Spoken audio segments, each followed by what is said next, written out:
Laika čekas izmeklētāji pratināja un mocīja daudzus Latvijas patriotus. Izstādes rīkotājs stāsta, Čekas māja ir daļa no mūsu vēstures, lai cik nepatīkam tā būtu.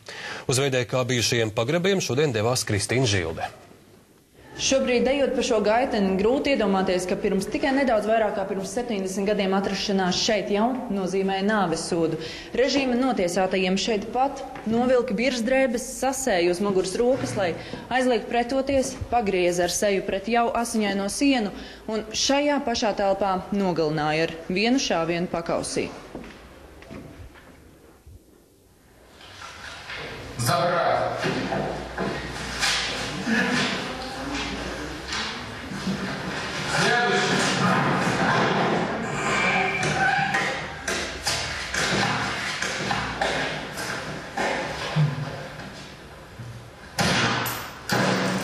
Tik smags ir šis ēkas mantojums. Pagājušā gadsimta sākumā būvēts kā īres nams ar veikaliem. 40. gados tas pārtapa par tautā labi zināmo un nevelti biedējošo stūra māju.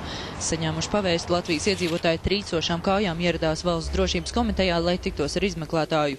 Tam nereti sekoja atzīšanās, izspiešana ar varu, piekaušana un nonākšana Čekas pagrabos.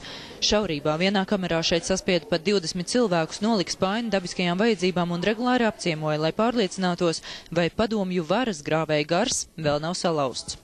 Līdz šim baisais nams stāvējis kā spoku māja, tukša un pamesta, bet ar visām vēstures liecībām Rīgai kā kultūras galvaspilsētai par godu tam beidzot noņemts klusēšanas zīmogs. Es ar šo namu esmu vairāk kā 10 gadus jau pazīstams.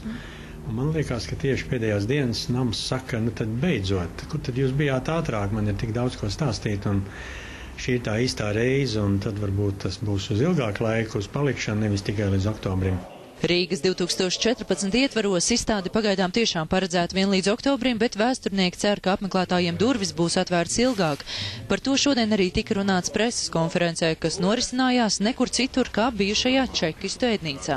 Patiesībā tas ir politiska apņemšanās un lēmums izlemt, kas šeit notiks tālāk, un, manuprāt, būtu šeit jāpaliek noteikti vēsturiskajai daļai, kas stāsta par šo vēsturi, kas attiecās uz šo ēku, jo to nedrīkst aizmirst.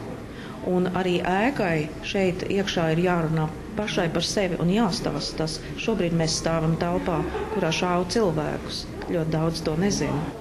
Stūra māja ir valsts nekustamo īpašumu pārziņā un nav zināms, kuram būtu jādod izšķirošais rīkojums ēku savest kārtībā un ļaut tai arī pēc kultūras galvaspilsētas pasākuma beigšanās stāstīt par smagajām vēstures liecībām, ko tā glabā.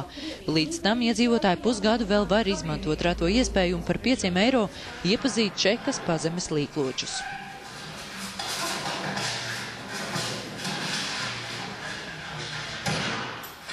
Kristīna Žilde, Andrejs Skangals, TV3 ziņas. Runājot premjeras Laimdotas straujums vārdi.